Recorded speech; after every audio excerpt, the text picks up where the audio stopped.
Friends, સીતાફળની season આવી ગઈ છે અને દરેકના ઘરમાં અત્યારે સીતાફળ રબડી તો જરૂર બનતી હશે.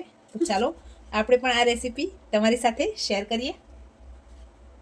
1 લીટર ફૂલ ફેટ દૂધ લીધેલું છે, એ આપણે એક બાઉલમાં ઉમેરી દઈશું.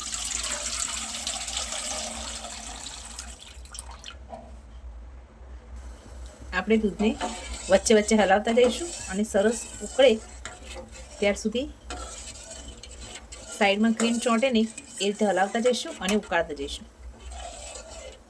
હવે આપણે સીતાફળમાંથી એનો પલ્પ અલગ કરી લઈએ. આ રીતે એક બાઉલમાં એક ચાળણી રાખી દઈશું. આ રીતે આપણે ચમચીની મદદથી બધો પલ્પ અલગ કરી લઈશું. આ રીતે આપણે બીજીના ભાગને અલગ કરતા જઈશું અને પલ્પને અલગ કરતા જઈશું. સીતાફળનો પલ્પ કાઢી આપણે અલગ કરી લીધેલો છે. દૂધ પણ આપણું સરસ ઉકળવા લાગ્યું છે. આ સમયે તમે આમાં મિલ્ક પાવડર પણ ઉમેરી શકો છો, પણ જો તમારે આનો ઓરિજિનલ ટેસ્ટ જોઈતો હોય તો આ દૂધ અડધું ઉકળી અને અડધું થઈ જાય ત્યાર સુધી ગળ થવા દઈ અને પછી સીતાફળનો પલ્પ ઉમેરશો તો આનો ઓરિજિનલ ટેસ્ટ આવશે. એટલે મિલ્ક પાવડર કરતાં પણ થોડી વધારે મહેનત થશે, પણ ઓરિજિનલ ટેસ્ટ માટે આ બેસ્ટ રેસીપી છે. સતત હલાવતા જઈ, સાઈડમાં મલાઈ ચોંટે નહીં અને આપણું દૂધ અડધું થાય ત્યાર સુધી આને ઉકાળીશું.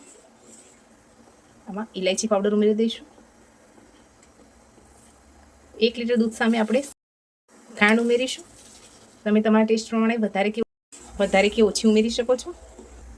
દૂધ હવે ઘટ થઈ ગયું છે, તમે જોઈ શકો છો. હવે આપણે આમાં સીતાફળનો જે પલ્પ કાઢીને રાખેલો છે એ ઉમેરી દઈશું. એના પછી જ્યારે ઠંડુ થશે ત્યારે ઘટ થઈ જશે. હવે પલ્પને ઉમેરી દઈએ.